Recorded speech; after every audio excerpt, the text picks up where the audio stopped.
Kadiyam Srihari versus Tatikonda Rajaiah. BRS నుంచి గెలిచిన Kadiyam Srihari MLA పదవికి రాజీనామా చేయాలని డిమాండ్ చేశారు మాజీ ఎమ్మెల్యే తాటికొండ రాజయ్య. కడియం శ్రీహరి 200 కోట్లకు అమ్ముడుపోయి కాంగ్రెస్లో చేరారని ఆరోపించారు.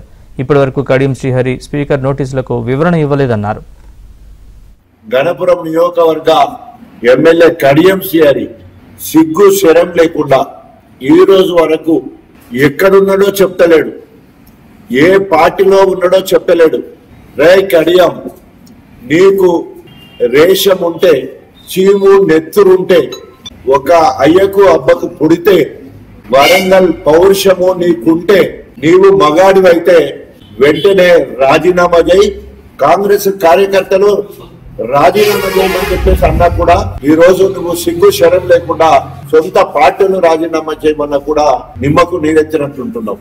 హెచ్చులు కొడతావు కదా, నేను టాల్ మ్యాన్ అని. మరి ఏమైంది నీ పౌరుషం? అరే ఆఖరికి పశువులు, గడ్డి తిన్న పశువులు, అన్నం తిన్న కుక్కలు విశ్వాసంతో పనిచేస్తాయి. ఆ మాత్రం ఇంకిత జ్ఞానం నీకు లేదు.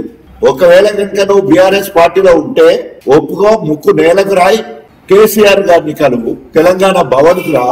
అరే నా నోటికాడి బుక్కను లాక్కున్నావు కదా, కాంగ్రెస్ పార్టీ ఇందిరా కంచాన్ని గుంజుకున్నావు కదా, నీకు పుట్టగతులు ఉండవు. నువ్వు నీ బిడ్డ కోసం కాంగ్రెస్ పార్టీలోకి పోయినావు, నీ బిడ్డ భవిష్యత్తు కోసం పోయినావు, 200 కోట్లకు అమ్ముడు పోయినావు.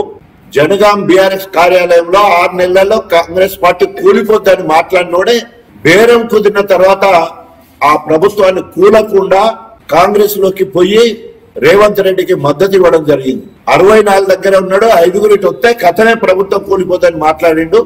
ఇటు రాకుండా ఈడే అటువైపు ప్రభుత్వానికి సపోర్ట్ ఇచ్చి ప్రభుత్వాన్ని